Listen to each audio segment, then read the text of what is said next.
Bonjour à tous, nouvelle fois à cette grande rencontre avec les pasteurs, différents ministères.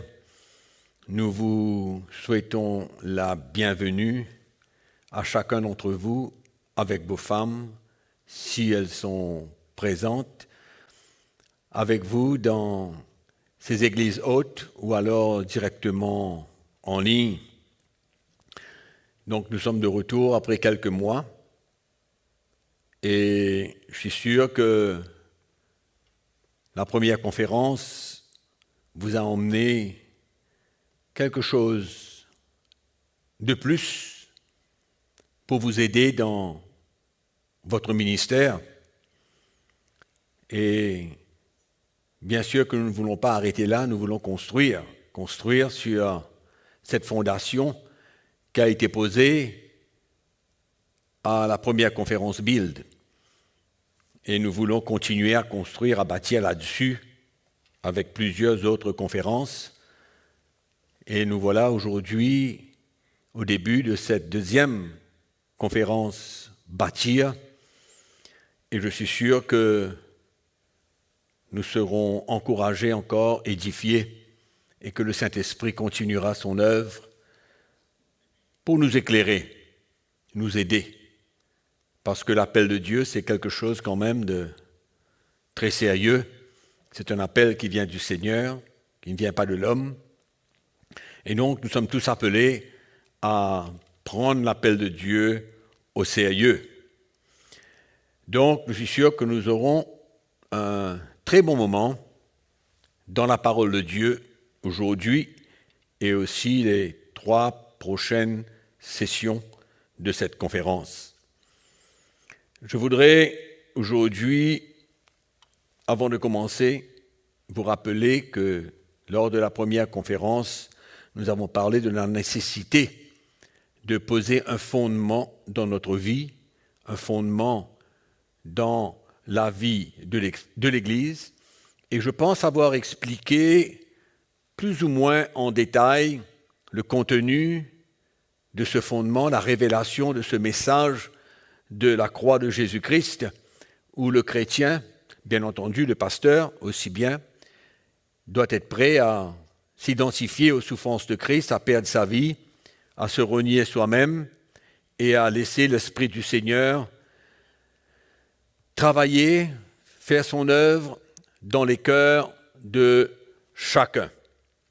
Et je vous rappelle que la vie chrétienne, c'est 3 éléments importants qui parlent de la souffrance, la mort et la résurrection.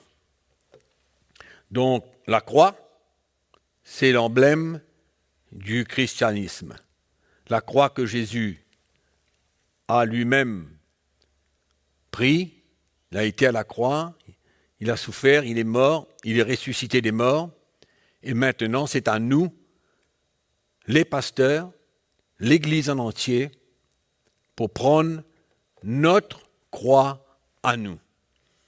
Et je dirais que si le chrétien prend sa croix et suit le Seigneur, tout ira bien. Je suis sûr, malgré tout ce qui peut entraver notre route, toutes les difficultés que nous pouvons encourir, mais tout ira bien, nous marcherons dans la paix, nous garderons la foi et comme l'apôtre Paul dit, nous terminerons la course. Il y a tellement qui commencent et qui ne terminent pas. Mais nous sommes appelés à terminer la course. Amen. Donc, nous allons parler aujourd'hui, dans cette session, d'être un fils. D'être un fils dans la maison du Seigneur. Je crois que c'est important. Nous voyons cela clairement dans la parole de Dieu. Et nous allons bien sûr développer ce sujet que je voudrais le faire en 3 parties. Trois parties et de vous montrer les 3 éléments d'être un fils dans la maison, un fils dans l'Église de Jésus-Christ. Premièrement, nous allons parler d'un fils par la conversion. Nous devenons des enfants de Dieu, des fils, si nous allons lire dans l'épître de Paul aux Galates au chapitre 4. L'épître aux Galates, chapitre 4, c'est très clair. Le verset 3 au verset 7, la Bible nous dit « Nous aussi, de la même manière, lorsque nous étions enfants, nous étions sous l'esclavage des principes élémentaires du monde. Mais lorsque les temps ont été accomplis, Dieu a envoyé son Fils, né d'une femme, né sous la loi, afin qu'il rachète ceux qui étaient sous la loi, afin que nous recevions l'adoption. Et parce que vous êtes fils, Dieu a envoyé dans nos cœurs l'esprit de son Fils, lequel crie « Abba, Père ». Ainsi, tu n'es plus esclave, mais fils. Et si tu es fils, tu es aussi héritier par la grâce de Dieu. Donc, d'être fils par la conversion, bien sûr, c'est de naître de nouveau, de devenir un fils et d'être adopté et de recevoir un héritage. C'est bien ça qu'on a lu, n'est-ce pas? On peut relire. Afin que nous recevions l'adoption, donc on devient un fils. Et si vous êtes fils, Dieu a envoyé dans nos cœurs l'esprit de son Fils, lequel crie Abba Père.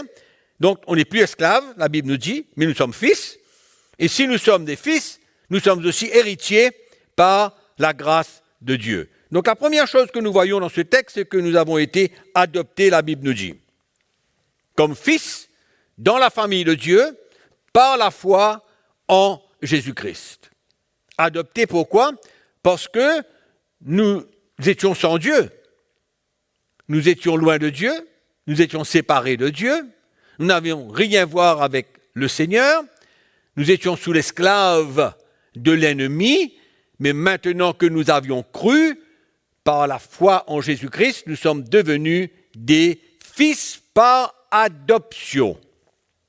Amen, parce que nous n'étions pas.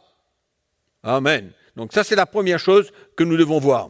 Et en fait, c'est le même principe quand un fils est né dans le naturel. C'est la même chose. Mais maintenant, nous sommes en train de parler d'être fils spirituellement. D'être un enfant de Dieu spirituellement, non pas dans le naturel comme cela. Donc, en étant des fils, la parole de Dieu nous enseigne ici que nous devenions héritiers par la grâce de Dieu. Et donc, si nous devenons héritiers, c'est clair que nous avons le droit de recevoir un héritage. Un héritier, c'est quelqu'un qui reçoit un héritage. Mais Dieu, nous sommes en train de parler d'un héritage spirituel, mais Dieu n'est pas sous l'obligation de nous donner la plénitude de cet héritage si nous désobéissons au Seigneur et si nous marchons dans le péché. C'est absolument normal. Donc il y a un héritage qui est là, qui est dû parce que nous sommes devenus des fils, mais si nous ne marchons pas en obéissance à la parole de Dieu et que nous marchons dans le péché, Dieu n'est pas obligé de nous donner la plénitude de cet héritage. C'est comme un père dans le naturel et son fils. C'est lui, le père, qui décide ce qu'il va donner au fils, dépendant de la manière qu'il vit. S'il vit dans le désordre et qu'il sait qu'il va tout gaspiller comme son héritage, il a le droit de ne pas le donner. Il a le droit de décider dans quelle mesure il donnera cet héritage à son fils. Et c'est la même chose pour Dieu. Dieu n'est pas obligé de nous donner cet héritage spirituel dont ce qui est disponible pour nous. Mais c'est à nous de marcher d'une manière droite devant le Seigneur. Amen. Donc, nous sommes fils par adoption. Nous tous. Deuxième chose, deuxième élément. Si on parle d'être fils dans la maison du Seigneur, je vais parler d'être un fils par l'Évangile. Et là, nous allons ouvrir notre Bible dans 1 Corinthiens chapitre 4. Être un fils, un vrai fils par l'Évangile. 1 Corinthiens chapitre 4, verset 14. Ce n'est pas pour vous faire honte que j'écris ces choses, mais je vous avertis comme mes enfants bien-aimés. Comme mes enfants bien-aimés. Car même si vous aviez 10 000 maîtres en Christ, vous n'aviez cependant pas plusieurs pères. Puisque c'est moi qui vous ai engendré en Jésus-Christ par l'Évangile, je vous en conjure donc, soyez mes imitateurs. Pour cela, je vous ai envoyé Timothée, qui est mon enfant bien-aimé et fidèle dans le Seigneur. Il vous rappellera quelles sont mes voies en Christ, quelle est la manière dont j'enseigne partout dans toutes les églises. Donc nous voyons ici que l'apôtre Paul, au travers de sa prédication, au travers de son enseignement, il dit qu'il a engendré les Corinthiens par l'Évangile. Il les a engendrés par l'Évangile. En d'autres mots, il est devenu un père pour eux et ils sont devenus des fils pour lui. C'est bien ça, je crois, quand quelqu'un est engendré. Donc ici, l'apôtre Paul est en train de parler de ses fils qui ont été engendrés par l'Évangile, le message qu'il a transmis aux Corinthiens. Donc sa prédication, de ce qu'il parle ici, n'est pas un évangile pour leur salut, mais c'était un message spécifique dont nous avons parlé dans la première conférence. Nous avons parlé, je vous rappelle, d'une fondation. Donc, quand un fils est engendré par l'Évangile, sa vie est maintenant désormais bâtie sur un fondement. On ne va pas entrer dans les détails là-dessus parce que nous avons suffisamment parlé de ce fondement, de ce message de la croix de Jésus-Christ que l'apôtre Paul a enseigné et a transmis au cœur des Corinthiens. Donc, les Corinthiens avaient reçu le message de la croix, ils avaient compris, ils avaient accepté la révélation du message de Christ, du message de la croix de Jésus-Christ, et bien sûr qu'ils avaient commencé à vivre ce message. Ils avaient commencé à renier leur vie. Ce message était quelque part réel dans leur vie. C'était une révélation, ce n'était pas comme une compréhension dans l'intelligence intellectuelle, mais c'était une révélation qu'ils avaient reçue, parce que c'est cette révélation qui les a engendrés pour devenir des fils pour l'apôtre Paul. Donc nous sommes en train de parler d'être un vrai fils par l'Évangile. Je crois que c'est clair. D'accord? Et dans 2 Corinthiens chapitre 3, verset 3, si on peut lire ça rapidement, on va bien le comprendre. Le verset 3 nous dit, c'est vous, Paul parle aux Corinthiens, il dit, c'est vous qui êtes notre lettre. Ça veut dire quoi? Notre lettre. La révélation que Paul avait reçue, il l'a transmis aux Corinthiens, et les Corinthiens, de par leur vie, étaient devenus une lettre. Notre lettre, la lettre écrite, la révélation que Paul avait reçue de Jésus, qu'il avait transmis aux Corinthiens. Donc, c'est vous qui êtes notre lettre écrite dans nos cœurs, Paul parlait de lui et de la part ainsi de Timothée aussi. Si vous lisez dans le début des épîtres de Paul, il parle de lui ainsi que Timothée. Donc il vient dire maintenant que les Corinthiens étaient notre lettre écrite dans nos cœurs. Donc c'est Paul et Timothée, dans ce cas, qui transmettait ce message qui était une révélation pour eux dans le cœur des Corinthiens. Et il vient dire, comme connu et lu de tous les hommes. Donc, vous êtes manifestement une lettre de Christ écrite par notre ministère, je viens de vous l'expliquer, non avec de l'encre, mais avec du Dieu vivant. Non sur des tables de pierre, mais sur des tables de chair, sur les cœurs. Donc, clair, ce n'est pas une compréhension intellectuelle. On est d'accord? Non, ce n'est pas une compréhension intellectuelle, c'est une révélation. Donc, ils l'avaient reçu et ils avaient commencé à le vivre,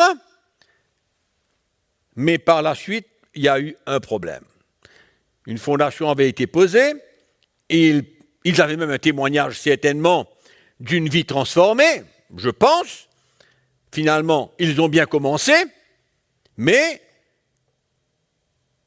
ils ont encouru un problème en route.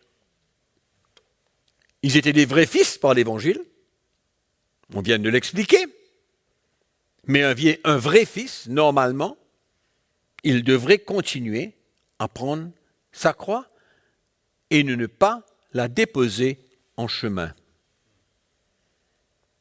Amen. Et ouvrez avec moi dans 1 Corinthiens chapitre 3, on va voir maintenant l'état de ces Corinthiens par la suite.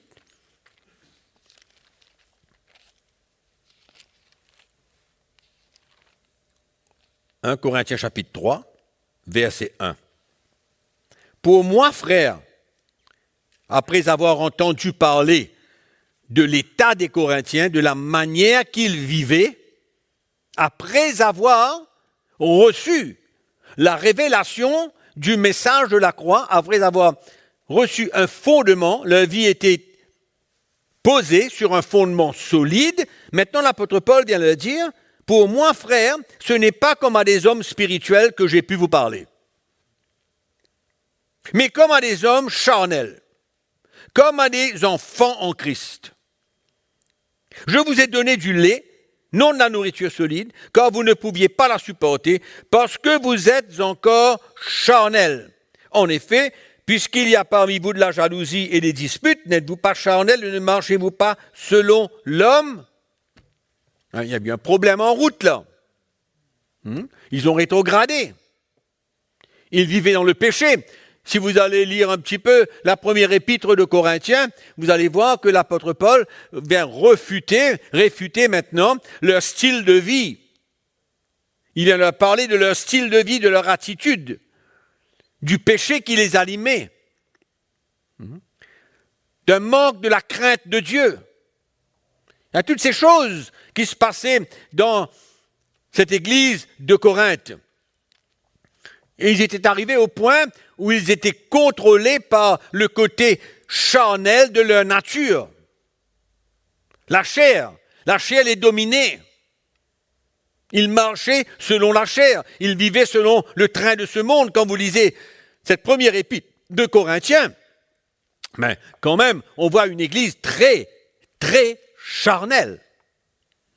Très, très charnelle. Et cette épître de l'apôtre Paul, cette lettre de l'apôtre Paul, c'est comme un bon savon qu'ils ont reçu de la part de l'apôtre Paul, parce qu'il est mis en ordre. Finalement, Paul réagit dans cette épître et il vient leur montrer leur état. Ouvrons notre Bible dans Hébreux chapitre 12. Hébreux chapitre 12, nous allons lire le verset 5. Le verset 5 jusqu'au verset 11. On est d'accord? Allez, on y va.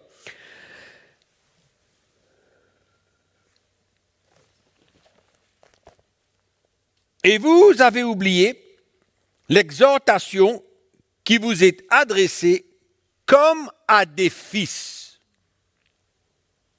Mon fils, ne méprise pas le châtiment du Seigneur et ne perds pas courage lorsqu'il te reprend.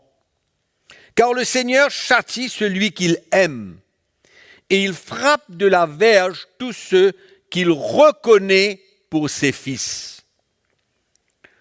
Supporter le châtiment, c'est comme des fils que Dieu vous traite. Car quel est le fils qu'un père ne châtie pas? Mais si vous êtes exempt du châtiment, auquel tous ont part, vous êtes donc des enfants illégitimes et non des fils. Le fait de ne pas accepter le châtiment de Dieu, la correction, la discipline, Dieu désormais ne les considère plus comme des vrais fils, mais des enfants illégitimes. D'ailleurs, le verset 9, « Puisque nos pères selon la chair nous ont châtiés et que nous les avons respectés, ne devons-nous pas à bien plus forte raison nous soumettre au Père des esprits? Pourquoi?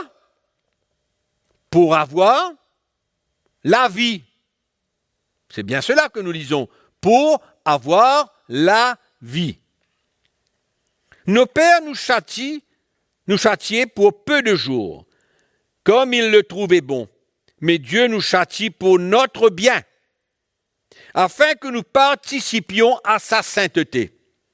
Il est vrai que tout châtiment semble d'abord un sujet de tristesse et non de joie, mais ce châtiment produit plus tard, pour ceux qui ont été ainsi exercés, c'est-à-dire qui l'ont accepté, un fruit paisible de justice. Il y a 3 choses importantes dans ce texte que nous allons voir qui concernent un vrai fils dans le Seigneur, dans la maison du Seigneur. Premièrement, il y a le mot châtier. On parle de châtiment de Dieu. Et le mot châtier, le verbe châtier, veut dire corriger, réprimander, pas arrêter là, afin de rendre pur. Voilà ce que c'est que le mot châtier. Discipliner, corriger, afin de rendre pur. C'était ça le but de Dieu, et c'est toujours le but de Dieu. De nous discipliner, de nous corriger, quand on s'écarte, quand on finit par tomber dans le péché. Tout le chapitre 12 du livre des Hébreux, c'est un enseignement parce que le peuple juif était tombé dans le péché, ne voulait pas, quelque part, continuer dans la foi. Donc, nous savons que le châtiment de Dieu vient quand le chrétien désobéit à Dieu ou il pêche. C'est une possibilité. Il n'y a personne qui est parfait. Mais Dieu veut nous instruire. Et il veut nous emmener de plus en plus à l'image de son Fils.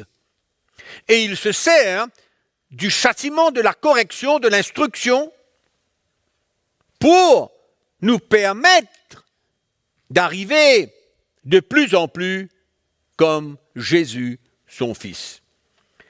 Dans le livre d'Ésaïe, au chapitre 53, au verset 5, la parole de Dieu nous dit que le châtiment qui nous donne la paix à nous, c'est-à-dire qui nous réconcilie avec Dieu, parce que nous n'étions pas en paix avec Dieu, on est d'accord avec ça. Avant que nous soyons convertis, nous étions ennemis de Dieu. Et le prophète Ésaïe vient nous dire ici que le châtiment qui nous donne la paix, qui nous réconcilie maintenant avec Dieu, est tombé sur lui, c'est-à-dire sur Jésus. Le châtiment de Dieu est tombé sur Jésus. Et nous savons pourquoi Jésus n'a pas été châtié par le Père à cause de ses péchés à lui. C'est à cause de nos péchés qu'il l'a porté. Pas à cause de ses péchés à lui. À cause de nos péchés à nous qui nous séparaient de Dieu. C'est extraordinaire. C'est une grâce extraordinaire.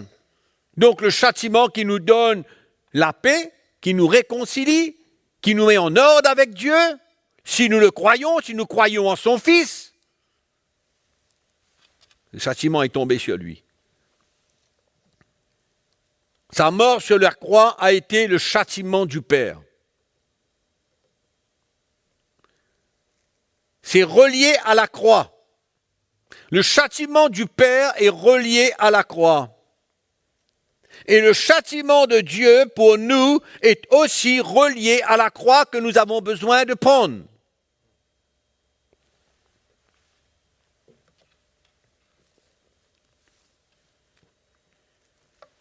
Et ce texte parle d'un test.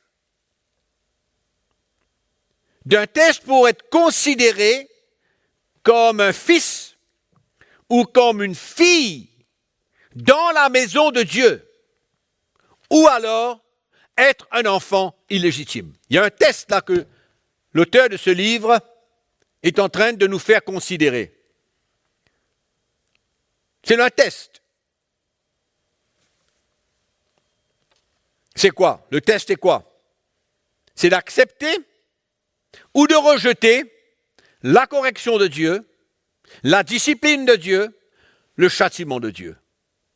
C'est ça le test. Tu acceptes, tu es considéré comme un fils, un vrai fils. Tu refuses, tu n'es plus considéré comme un fils, mais tu es considéré comme un enfant illégitime. Nous allons voir le mot illégitime dans un instant. Donc le test, c'est pourquoi? C'est pour être considéré ou comme un fils ou une fille, ou alors comme un enfant illégitime. Donc si nous acceptons le châtiment, qu'est-ce qui va suivre?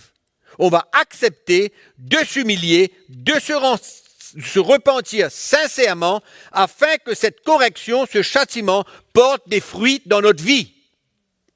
C'est ça le but. Et le vrai fils comprend le plan de Dieu dans sa vie, sait qu'il a besoin de prendre sa croix, et donc, quand le châtiment de Dieu vient à cause de son égarement, qu'est-ce qu'il doit faire? Il doit s'humilier.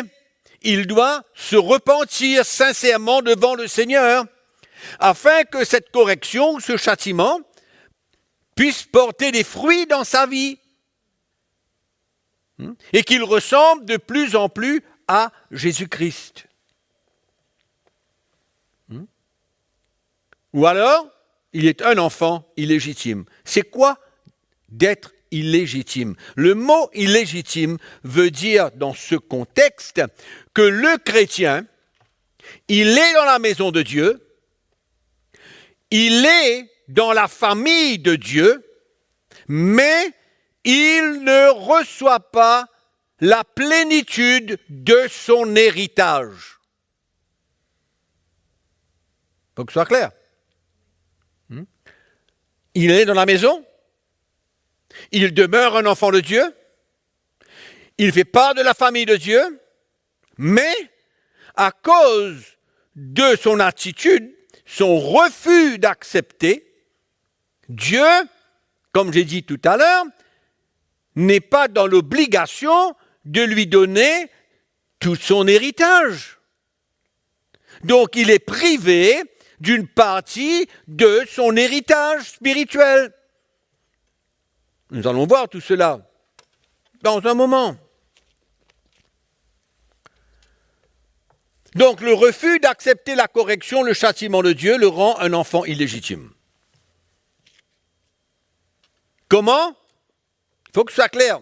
Je répète, je dis ça plusieurs fois. Pourquoi? Parce qu'il nous faut saisir.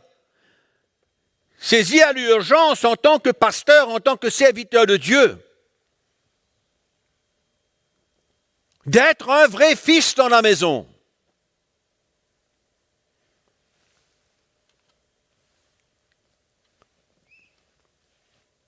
Il ne se repent pas, il ne s'humilie pas, il est un enfant illégitime.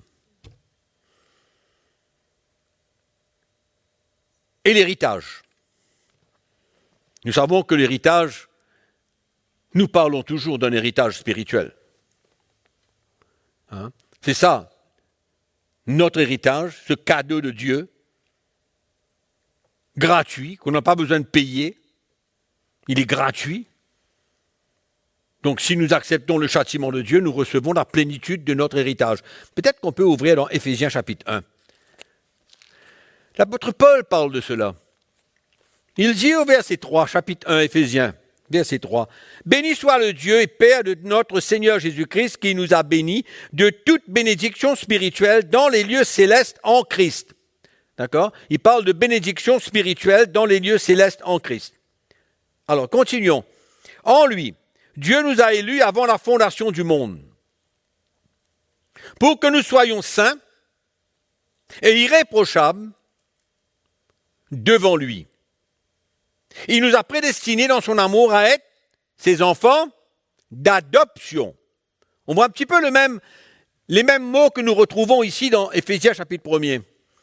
Par Jésus-Christ, selon le bon plaisir de sa volonté, pour célébrer la gloire de sa grâce, dont il nous a favorisés dans le bien-aimé. Le verset 11 nous dit, « En lui, nous sommes aussi devenus héritiers, ayant été prédestinés suivant le plan de celui qui opère toutes choses d'après le conseil de sa volonté. » Donc, qu'est-ce que nous sommes en train de voir quand l'apôtre Paul parle ici des bénédictions spirituelles? Est-ce qu'il ne parle pas de cet héritage spirituel qu'il mentionne ici dans Éphésiens? Et dans le verset 4, il parle comme quoi que nous soyons saints et irréprochables devant lui. Donc nous voyons que la correction, la discipline, le châtiment de Dieu, c'est pour nous rendre purs, c'est pour que nous soyons formés de plus en plus à être saints et irréprochables devant lui. C'est un petit peu la même chose que nous voyons ici, là, cet héritage. C'est ça notre vrai héritage spirituel. Notre vrai héritage, c'est un héritage spirituel. Les choses de l'esprit. Amen. Plus de révélation encore. Une plus grande ressemblance à Jésus-Christ. On retourne dans Hébreux, chapitre 12, lisons le verset 10. Nos pères nous châtiaient pour peu de jours comme ils le trouvaient bon, mais Dieu nous châtie pour notre bien, afin que nous participions à sa sainteté. On vient de lire ça dans Éphésiens chapitre 1er, non? Au verset 4, n'est-ce pas vrai? Sa sainteté. Et c'est pourquoi il nous encourage la sainteté à travers la sanctification. C'est ça qu'il vient nous dire dedans. Et il parle aussi de rechercher la sanctification. Dans le verset 14, il nous dit « Recherchez la paix avec tous et la sanctification sans laquelle personne ne verra le Seigneur. » Si vous allez un petit peu plus bas dans votre chapitre 12. La sanctification sans laquelle personne ne verra le Seigneur. C'est ce procédé par lequel nous devenons de plus en plus comme Jésus. C'est pourquoi nous avons besoin d'ouvrir nos cœurs et d'accueillir le châtiment de Dieu, d'accueillir la correction et la discipline de Dieu, afin de marcher dans la sainteté. Et le verset 11 parle du fruit de la justice. N'est-ce pas ça notre héritage spirituel? N'est-ce pas cela ce que nous cherchons, nous désirons, ou nous devrons chercher et devrons accueillir dans nos cœurs, mais on ne peut pas avoir cela.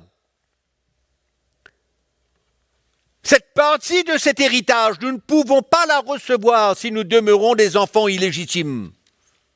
Et nous refusons le châtiment, la discipline et la correction. C'est impossible. dans le verset 16 et 17. Si vous lisez le verset 16 et 17, ça parle d'Ésaü, qui pour un mets vendit son droit d'aînesse. Ça veut dire quoi? Il a vendu son héritage. L'a vendu pour un plat de lentilles. Et la Bible nous dit, plus tard, il a voulu obtenir la bénédiction. Il a voulu obtenir, en tant qu'un aîné, l'aîné, pour recevoir la bénédiction. C'était son héritage. Mais la Bible nous dit, qu'est-ce que la Bible nous dit? Il fut rejeté, quoi qu'il soit, les solliciter avec Naam, car il ne put amener son père à changer de sentiment. Et Dieu ne changera pas, mes frères et sœurs. Ne croyons pas que, ou bien les pasteurs, ne croyons pas que Dieu va déverser sur nous tout l'héritage qui nous est dû normalement si nous continuons à vivre dans le désordre. C'est impossible. À moins que nous acceptions le châtiment du Seigneur. Galates chapitre 5. Galates chapitre 5. Nous allons lire le verset 2. Voici moi, Paul, je vous dis que si vous vous faites circoncire, Christ ne vous servira à rien. Bon, la circoncision de la chair. Et j'affirme encore une fois à tout homme qui se fait circoncire qu'il est tenu de pratiquer la loi tout entière. Vous êtes séparés de Christ, vous tous qui cherchez la justification dans la loi, vous êtes déchus de la grâce. Qu'est-ce qu'ils ont voulu, les Galates? Chercher la justification par les œuvres de la loi, c'est-à-dire la circoncision de la chair. Ils ne voulaient pas accepter la persécution à cause de la croix de Jésus-Christ. Donc, ils ont préféré se cacher derrière la vision d'être circoncis dans la chair en croyant qu'ils obtiendraient la justification selon l'ancienne alliance. Ils se sont trompés. Ils ont failli dans leur foi. Et le résultat, c'est quoi? Leur héritage a été remis en question. Et qu'est-ce que Paul dit? Paul nous donne ici une parole très très sévère vis-à-vis des Galates. Il vient de dire, vous êtes séparés de Christ. Si vous voulez chercher la justification par les œuvres au moyen de la circoncision de la chair, vous êtes séparés de Christ. Déchus de la grâce. Impossible d'avoir la grâce. Impossible d'expérimenter la grâce de Dieu. Et pourtant, la grâce de Dieu, c'est quoi? Ça fait partie de notre héritage quand même. La grâce de Dieu dans nos vies. Mais ici, l'apôtre Paul vient dire, vous êtes déchus de la grâce, vous êtes séparés de Dieu. Dans le sens comme quoi, qu'il semblerait que ça ressemble à quelqu'un qui est étranger de Dieu. Je crois que nous ne pouvons pas, mes frères et sœurs, diminuer la sévérité du langage de l'apôtre Paul. Nous ne pouvons pas diminuer la profondeur de ce texte en se cachant derrière je ne sais quoi. Ce n'est pas possible.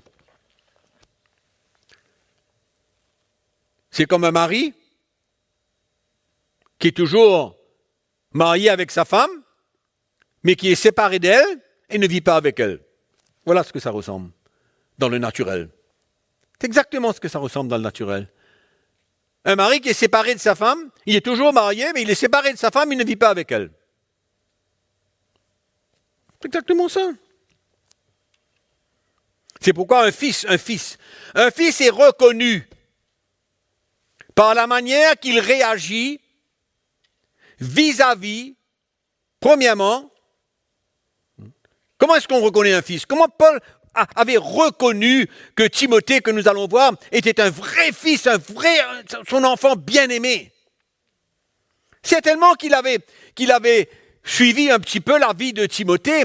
Il a vu comment Timothée, il réagissait vis-à-vis des persécutions, vis-à-vis des épreuves, vis-à-vis des souffrances, vis-à-vis des afflictions, vis-à-vis de toutes ces choses-là. Et un fils, un vrai fils, comment est-ce qu'on le reconnaît aussi? Mais comment est-ce qu'il réagit vis-à-vis de toutes ces épreuves? Des manquements, par exemple. Des difficultés. Qu'importe quoi. Comment est-ce qu'il va réagir? Dans l'esprit, dans la chair? Dépendant de ce qu'il comprend. Dépendant s'il est prêt à prendre cette croix et suivre le Seigneur.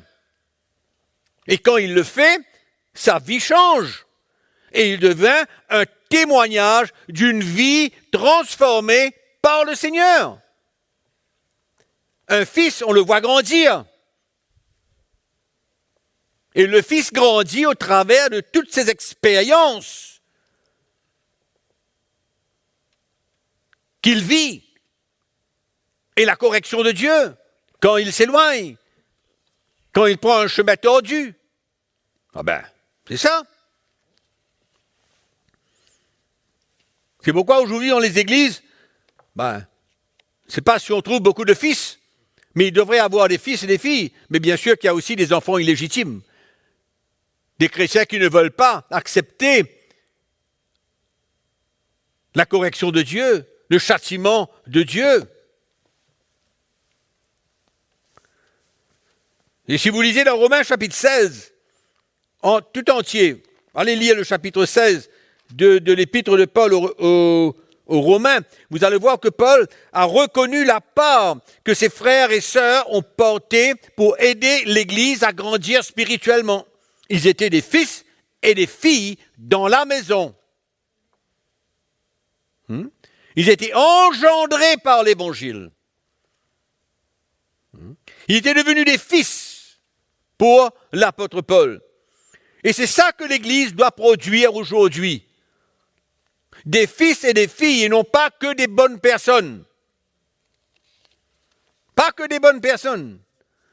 C'est pas suffisant d'avoir un bon frère. Ah, il y a un bon frère. Oui, un bon frère, mais quand les situations arrivent, où est-il? Comment est-ce qu'il réagit? De quelle manière il fait face à la correction de Dieu? Amen. Troisième chose, un fils dans le ministère. Ce qui s'applique à tous ceux qui m'écoutent aujourd'hui.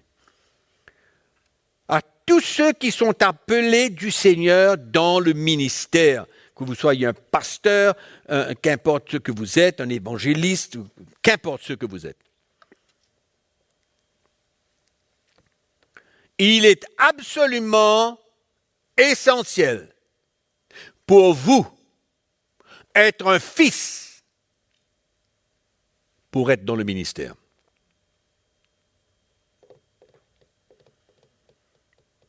Oui. Pour avoir le sceau de Dieu sur votre vie. Quand vous lisez les épîtres, y a-t-il un autre moyen, ou allons dire une autre manière de servir le Seigneur en tant qu'un pasteur, en tant qu'un évangéliste, un prophète, un enseignant? Y a-t-il une autre manière de servir le Seigneur dans la Bible? Non.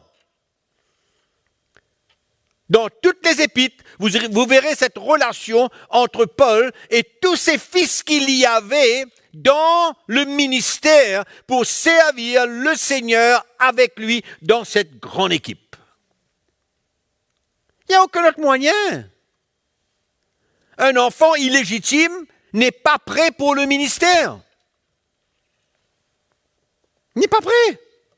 L'appel est là, mais il y a des étapes à franchir. L'appel est là. Souvent, on voit des gens qui ont l'appel de Dieu dans le ministère, mais qui luttent. Et souvent, le Seigneur leur barre la route, retarde que cet appel soit manifesté. Et souvent,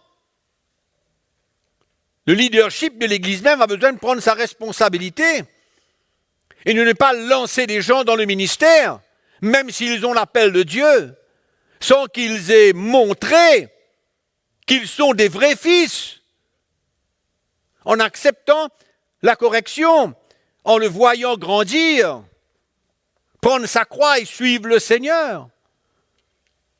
C'est ça que nous voyons dans les Épîtres, c'est ça que nous voyons dans le Nouveau Testament.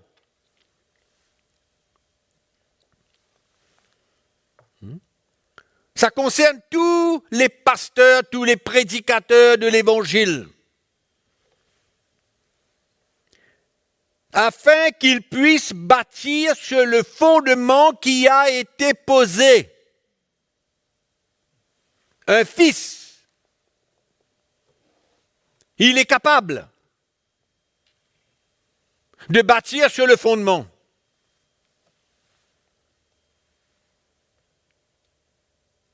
Il doit être un fils pour le faire.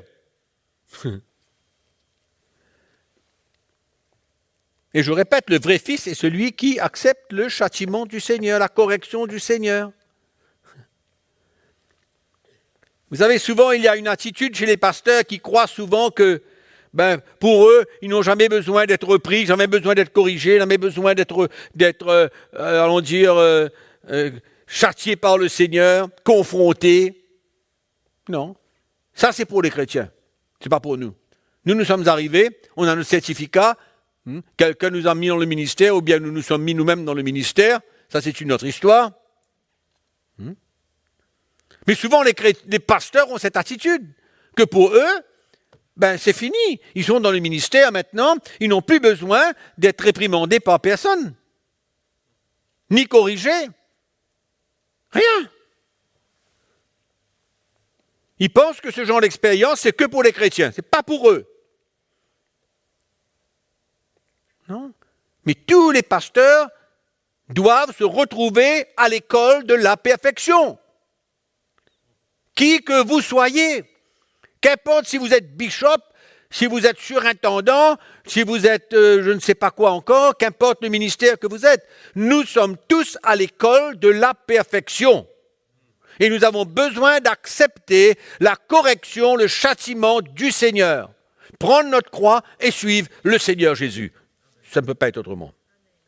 Parce que la correction, la correction, la perfection ne s'arrête jamais si nous voulons grandir spirituellement. Elle ne s'arrête pas. Voyez un petit coup dans 1 Corinthiens chapitre 4, on retourne au même texte que nous avons commencé. Le même texte. On retourne au verset 17. Pour cela, je vous ai envoyé Timothée, qui est mon enfant bien-aimé, fidèle dans le Seigneur. Il vous rappellera quelles sont mes voies en Christ, quelle est la manière dont j'enseigne partout, dans toutes les églises. Paul vient dire ici que Timothée est un enfant bien-aimé, fidèle dans le Seigneur. Est-ce que c'est parce que Timothée l'a accompagné depuis sa jeunesse? Non, je ne crois pas. Non, je ne pense pas. Certainement pas. Paul était son père dans l'esprit. Et Timothée avait été engendré par l'évangile que Paul prêchait. Et Timothée vivait selon la révélation de l'évangile qu'il avait reçu. Et Paul savait quel est l'investissement qu'il avait reçu. Et sa capacité, si on peut dire, dans l'esprit, de communiquer l'évangile. Voilà pourquoi l'apôtre Paul l'appelle « mon enfant bien-aimé et fidèle dans le Seigneur ». Il y avait quelque chose qu'il transmettait de son cœur. Il y avait la possibilité, l'habilité dans l'esprit de communiquer clairement le message de l'Évangile. Qu'importe le sujet, qu'importe le thème. Il y avait une compréhension spirituelle. Le message de la croix était réel pour lui. Et laissez-moi vous dire que c'est ça que l'apôtre Paul cherchait dans la vie des hommes qui travaillaient avec lui. C'est ça qu'il cherchait. Il ne cherchait pas des bonnes personnes. Non. Mais il cherchait des hommes qui étaient prêts à prendre leur croix, qui étaient des fils engendrés, qui avaient compris la révélation et qui vivaient cette révélation et qui étaient prêts à défendre ce message. Et Timothée était un vrai fils.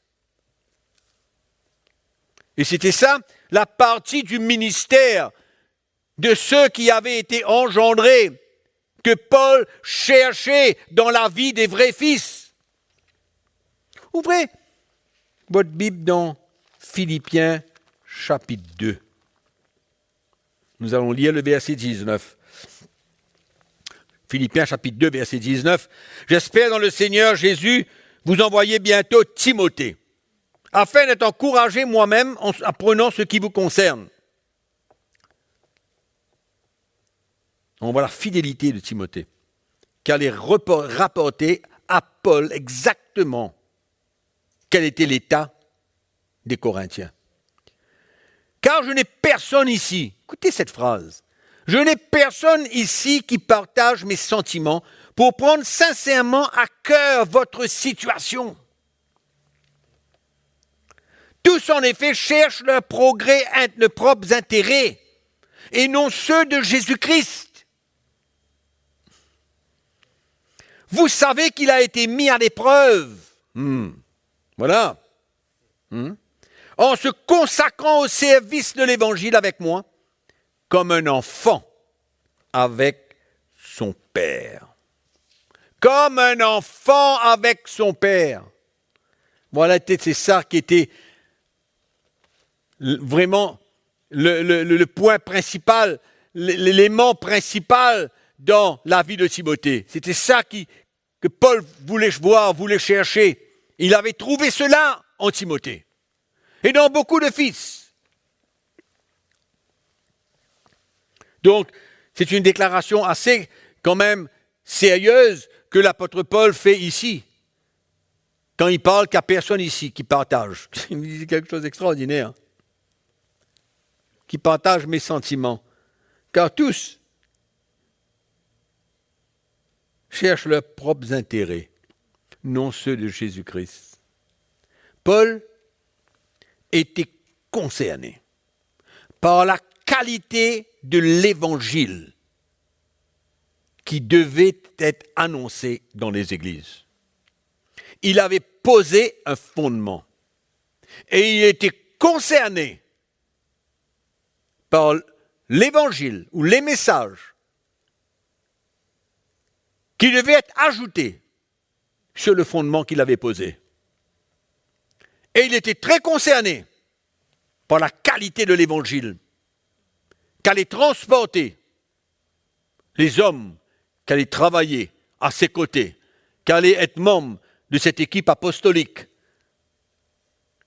qu'il dirigeait dans un sens.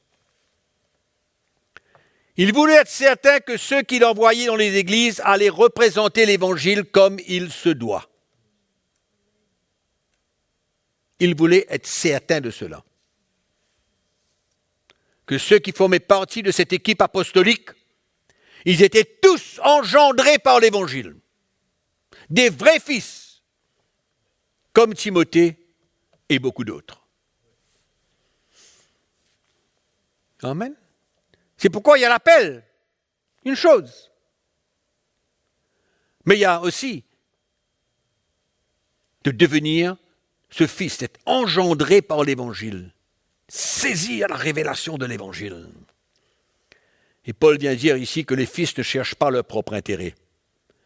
Non, les fils cherchent l'intérêt du peuple de Dieu. Ils cherchent l'intérêt du royaume de Dieu. Ils sont fidèles à l'évangile. C'est ça, les vrais fils. Et Paul en avait beaucoup qu'il envoyait dans les églises pour le ministère. Mais il savait, il les connaissait tous. Il savait qui ils étaient. Il savait ce qu'ils transportaient dans leur cœur. Et il avait confiance. Il était rassuré. En tout cas, en ce qui concerne Timothée, il était rassuré pour ce qu'il allait investir dans les églises.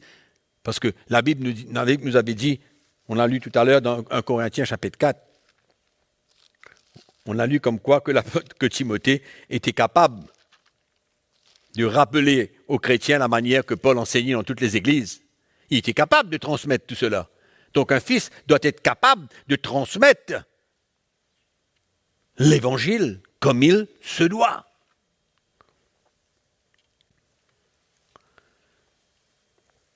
Ces fils étaient un témoignage de la puissance de Dieu, de la puissance de la parole de Dieu.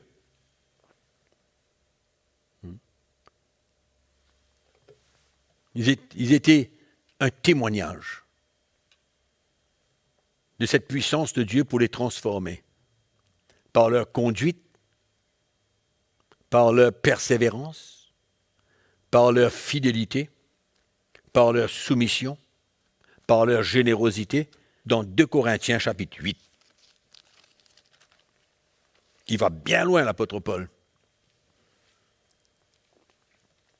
Voyons la manière que Paul parle d'eux. 2 Corinthiens chapitre 8, verset 23. Ainsi, il parle de Tite maintenant. Pour ce qui est de Tite, il est notre associé, notre compagnon d'œuvre auprès de vous. Et écoutez maintenant. Et pour ce qui est de nos frères, ils sont les envoyés des églises, la gloire de Christ. C'est quand même quelque chose. Je trouve que c'est un titre qui est beaucoup plus élevé qu'un bishop. Ils sont les envoyés de Dieu. La Bible nous dit clairement, les envoyés des églises, la gloire de Christ. C'est quand même assez costaud. Et si nous parcourons les épîtres, que ce soit l'épître aux Philippiens, aux Corinthiens, à Timothée, à Tite, aux Romains, vous allez voir que Paul avait beaucoup de fils. Vous allez découvrir peut-être vous-même. Vous savez, souvent, quand on lit la parole de Dieu, on passe sur le nom de quelqu'un qui faisait quelque chose dans la Bible, on ne prend pas tellement compte. Et moi, ça fait des années et des années que ce sont des choses qui ont vraiment parlé à mon cœur. De comprendre on dit le sérieux, la profondeur d'une équipe apostolique. Des hommes, des fils, engendrés, qui donnaient leur vie, qui formaient partie de cette équipe apostolique. Et vous allez voir dans ces épîtres, qu'ils soient Épaphrodite, je vous donne certains noms que j'ai notés, Apollos, qui lui a arrosé après que Paul ait planté, Marc, Aristarque, Épaphras, Démas, Luc, Tite, Priscille, Aquilas, Urbanus, Marc, Tychique, Trophine, il y en a plein. Et Paul les appelait les associés, des co-ouvriers, des compagnons d'œuvre. Ils travaillaient tous avec Paul, formant partie de cette grande équipe apostolique. Vous me dites équipe apostolique, ça ne trouve pas sa place dans la parole de Dieu. C'est vrai. Vous n'avez pas lu aucune part que c'était une équipe apostolique. Mais on peut voir quand même que c'était une équipe avec, à l'avant-garde, Paul comme apôtre et beaucoup d'autres serviteurs de Dieu, beaucoup d'autres ministères qui travaillaient ensemble pour le bien-être de l'Église, pour la construction du peuple de Dieu. C'est pourquoi les fils, ils forment partie de l'équipe apostolique. Et moi, ce que je remarque dans les épîtres, c'est que c'était une équipe unie. Des hommes qui étaient unis de cœur par l'Évangile. Et j'ai compris que c'était l'Évangile qu'ils avaient reçu qui les permettait de vivre dans l'unité, d'être ensemble, de coopérer, de s'accepter, de se comprendre, de se respecter. C'était extraordinaire, extraordinaire. L'évangile qu'ils entendaient les emmenait à s'humilier, à pardonner, à se repentir, à rentrer en eux-mêmes, comprendre l'œuvre que le Seigneur avait besoin de faire dans leur vie. Il n'y avait personne qui était parfait, personne marchait dans la perfection. Ils avaient leurs problèmes, ils faisaient leurs erreurs, ils avaient leurs manquements, leurs faiblesses, mais il y avait un cœur qui avait capté le message de Christ, qui avait capté le message de la croix de Jésus-Christ. Et ils étaient devenus des fils pour l'apôtre Paul. Et c'était extraordinaire. C'est pourquoi quand on parle de cette équipe-là, on ne peut pas voir dedans que comme quoi qu'il y avait une dénomination. Non. Paul n'avait pas formé une dénomination, il n'avait pas donné un nom spécial aux églises. Pas du tout. Loin d'être une dénomination. Mais c'était la révélation de l'Évangile. Ce n'était pas la dénomination qui les unissait. Non.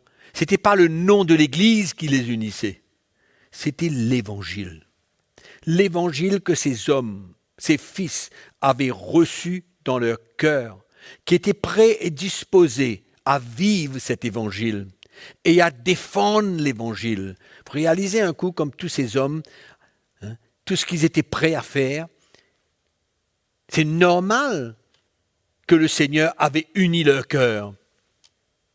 Et ça fait de la peine aujourd'hui de voir qu'il y a beaucoup de pasteurs qui n'arrivent pas à marcher dans l'unité avec le leadership de l'Église, avec les autres ministères ou avec les anciens et les autres et les équipes qu'il y a dans les églises. Ils n'arrivent pas.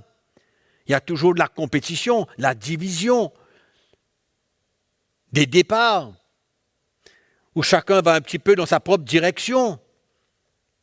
Commence une église à gauche, commence une autre église à droite, cherche le ministère, se donne des titres. Il y a tout cela dans l'église du Seigneur. Pourquoi ? L'église a besoin des vrais apôtres et des vrais fils pour démontrer la puissance de l'Église, la vie de l'Église, la force de l'Église, l'unité qui vient seulement de la part du Seigneur. C'est vrai qu'on peut parler d'unité, on peut se retrouver autour d'une table, communiquer, parler, prendre des décisions, mais ça ne marche pas. La seule chose qui marche, c'est la révélation de l'Évangile et l'acceptation de vivre l'Évangile, de se donner, d'ouvrir son cœur à tout ce que Dieu veut faire, chose que j'ai compris après plusieurs années de ministère. C'est pourquoi si vous êtes là à écouter et que vous n'avez pas goûté, expérimenté ce que je suis en train de partager, moi aussi j'étais dans cette équipe. Moi aussi je faisais partie de ces hommes qui n'avaient rien compris. Mais je rends grâce à Dieu.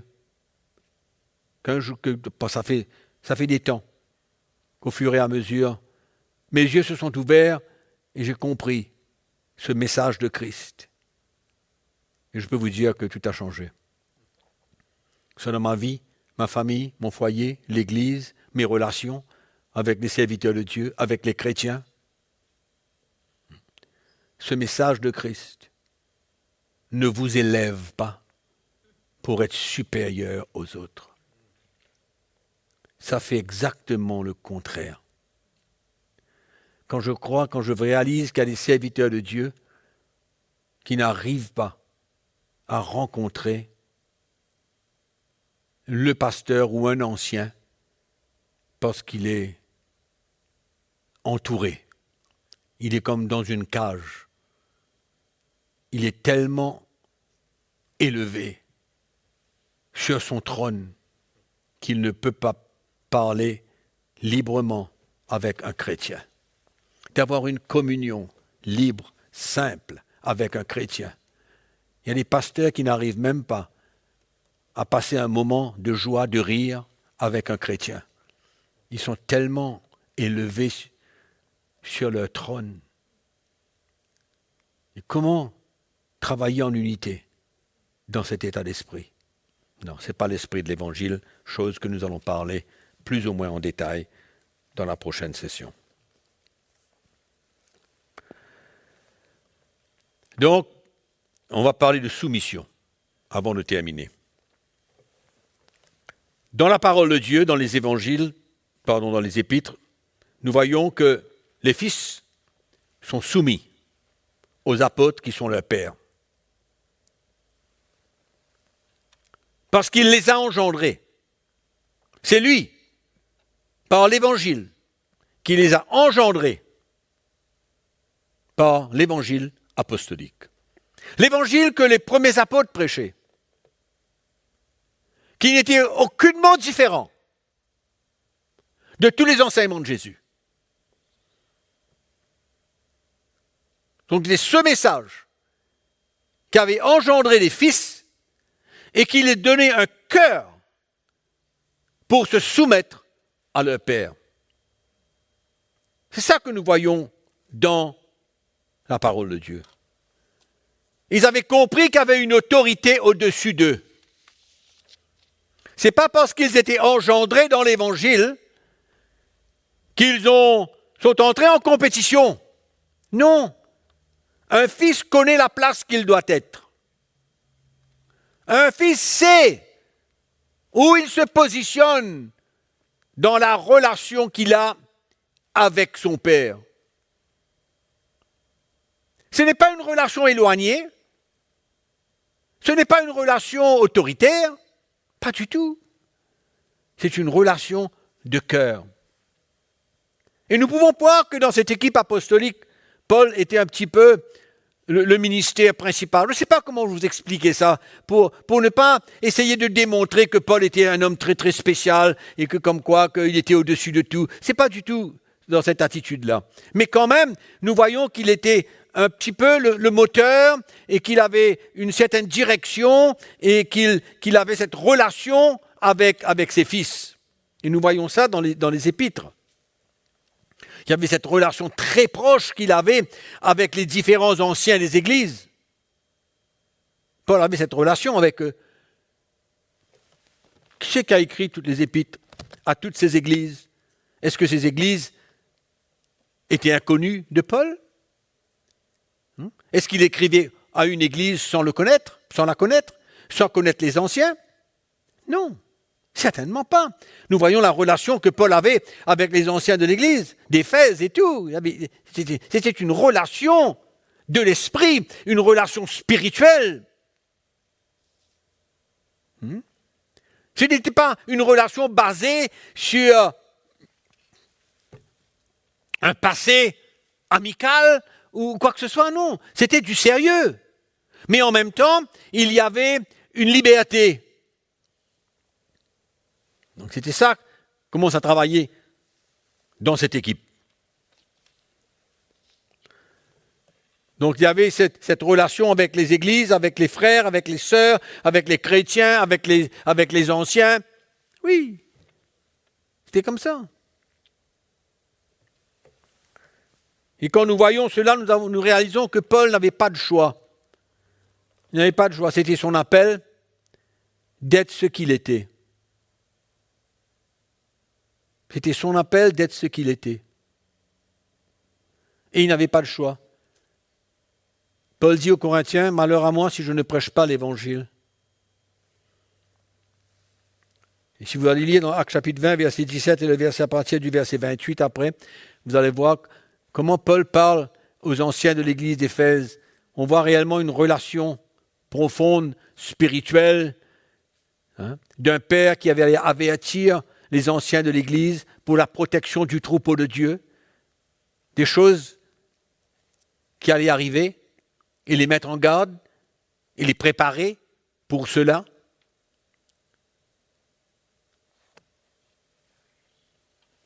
Et c'est extraordinaire parce que ces fils, ces anciens de cette église d'Éphèse ont accueilli cela. Ce n'était pas quelque chose d'étrange pour eux. Il y avait cette relation. C'était des hommes, des fils, qui avaient compris l'Évangile, qui vivaient l'Évangile. C'est extraordinaire. Donc Paul connaissait ses églises, connaissait ses compagnons d'œuvre. C'était une œuvre extraordinaire. Mais aujourd'hui, ce qu'on peut constater, c'est la difficulté que les pasteurs ont de travailler dans l'unité. J'ai mentionné ça tout à l'heure. Et moi, je pense que quand même, il y a un manque de vrais apôtres, des pères dans l'Église pour engendrer des fils. Il y a trop d'orphelins. Il y a trop de pasteurs indépendants, seuls, loin, sans relation avec d'autres. Ils ne sont pas un vrai fils pour un père. Ils n'ont pas de père, ils sont orphelins, ils font ce qu'ils veulent, ils sont indépendants. Il n'y a pas de sécurité, il n'y a pas de protection comme cela. C'est pourquoi si vous m'écoutez et que vous réalisez que vous êtes indépendant dans le sens où vous êtes seul, ce n'est pas le plan de Dieu. Il n'y a pas d'autre moyen de servir le Seigneur efficacement. Quand nous lisons le Nouveau Testament, c'est de voir des pères, des fils qui œuvraient ensemble dans une relation spirituelle. Et tous ces membres de cette grande équipe que Paul, avec qui il travaillait, ils étaient tous des fils qui prenaient leur croix, brisés, humbles. Ils acceptaient leurs torts, ils acceptaient leurs faiblesses, leurs erreurs, ils se repentaient, ils pardonnaient. Ils pouvaient avoir des différences, mais l'Évangile, le désir, le zèle de préserver cette unité, le zèle de prendre leur croix, n'est poussé à la réconciliation s'il y avait n'importe quoi qui les gênait entre eux. Pourquoi aujourd'hui, quand on comprend cela, on ne comprend pas comment il y a des conflits, des bagarres entre serviteurs de Dieu. Il y a des situations où on ne peut pas travailler avec les autres. Pas parce qu'il y a un conflit de l'homme, mais c'est souvent peut-être un conflit de doctrine et qu'on n'arrive pas à s'aligner, accepter la fausse doctrine des hommes qui annoncent et qui prêchent les hérésies. C'est difficile de se trouver autour d'une table et d'avoir le même cœur dans l'unité. C'est pas facile. Mais quand même, il y a ceux qui travaillent ensemble dans la même église et qui n'arrivent pas à être unis.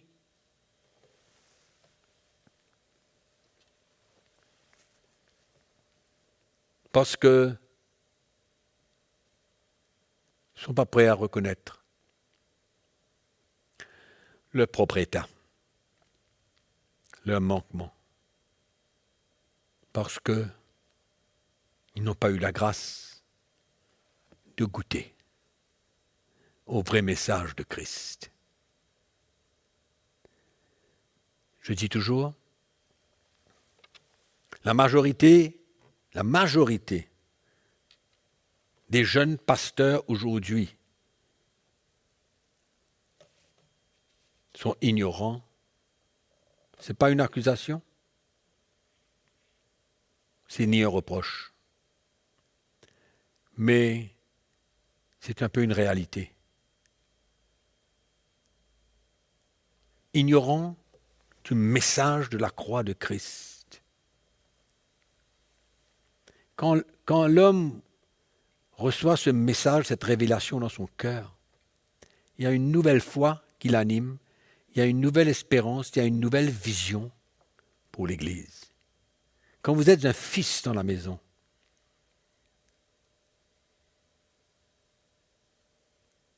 il y a une protection, il y a une grâce spéciale.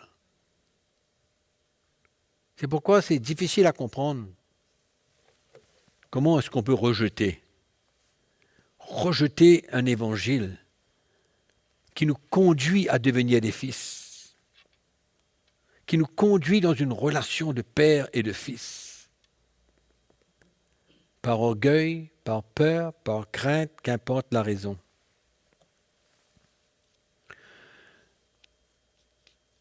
Souvent, dans les voyages, les missions que nous faisons, nous rencontrons des hommes, ou bien même par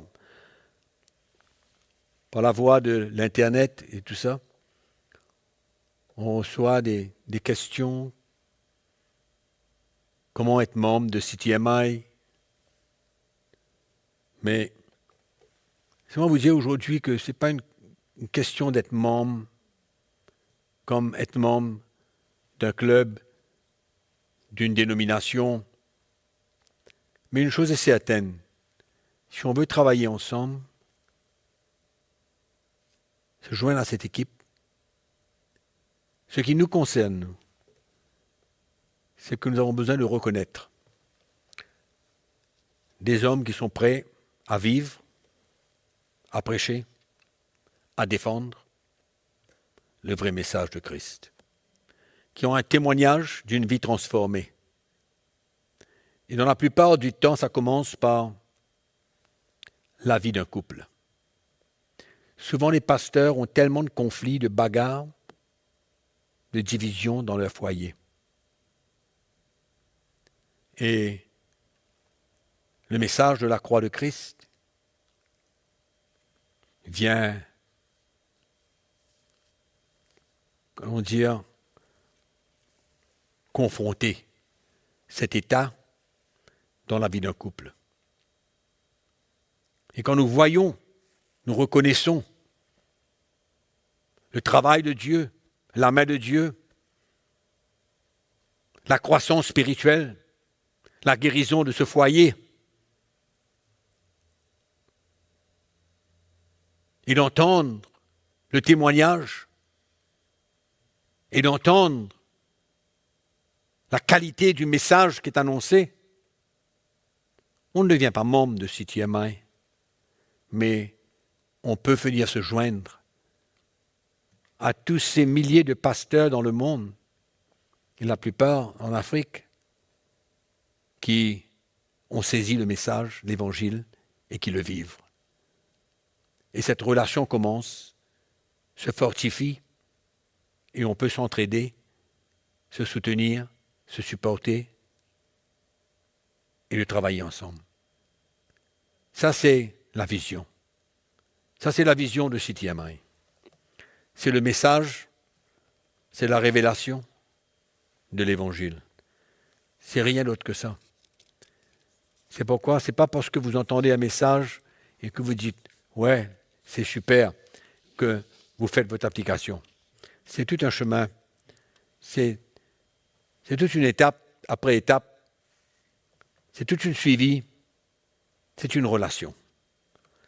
Mais j'accueille. Toute l'équipe de CTMI accueille tous les pasteurs et tous les serviteurs de Dieu qui veulent prendre ce message de la croix au sérieux et commencer à le vivre. Et pourquoi pas que le Seigneur puisse utiliser ces hommes pour encourager les églises afin d'aider à la construction de l'Église. Donc, c'est toute une équipe. Finalement, c'est un message qui doit constamment être annoncé, entendu dans nos vies. Je dois constamment, non seulement prêcher l'Évangile, le message de la croix de Christ, et quand je le prêche, quand je l'annonce, je le prêche en moi-même. Et c'est pourquoi les pasteurs ont besoin continuellement d'entendre ce message pour continuer à être confrontés, à être, allons dire, mis à nu, à se voir comme le Seigneur nous voit et accepter. Parce que il y a la correction, il y a la discipline, il y a le châtiment de Dieu pour nous permettre de grandir et être efficaces dans le service de Dieu.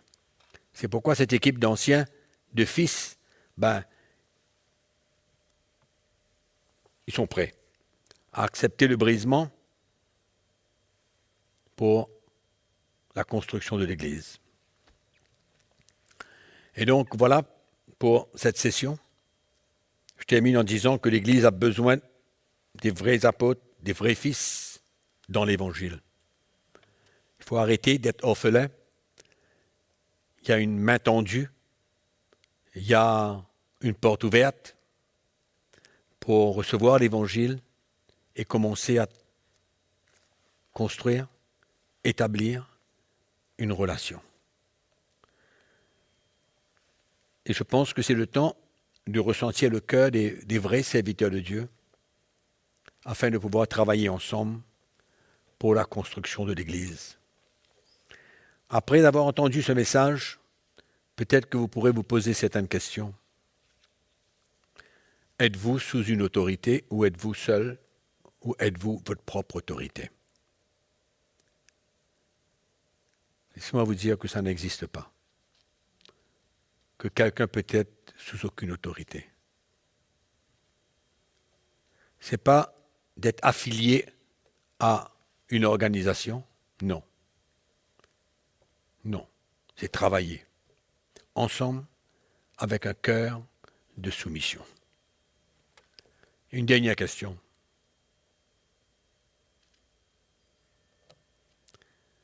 Est-ce que vous vous considérez être un fils dans une relation avec un père? C'est une question que chacun de vous devez répondre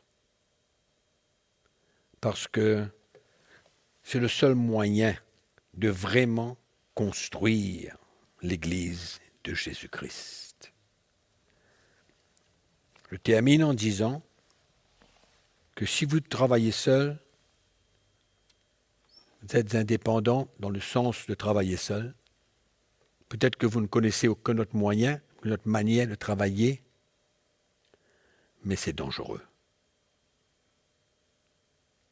Et pour terminer, vous ne pourrez jamais emmener l'Église à la perfection tout seul. Paul avait une équipe de différents ministères qui servaient le Seigneur ensemble, comme j'ai dit, dans l'unité, et que tout le peuple de Dieu pouvait bénéficier de l'appel, de l'onction dans la vie de tous ces hommes. Donc voilà pour aujourd'hui, en espérant que vous avez été encouragés, édifiés, que vous avez compris quelque chose dans votre cœur et que par la suite, le Seigneur vous conduira, vous dirigera dans le futur. Que le Seigneur vous bénisse et en attendant de se retrouver dans la prochaine session, que la grâce du Seigneur soit avec vous et n'oubliez pas que nous vous aimons. Je vous remercie d'avoir été là et à la prochaine fois.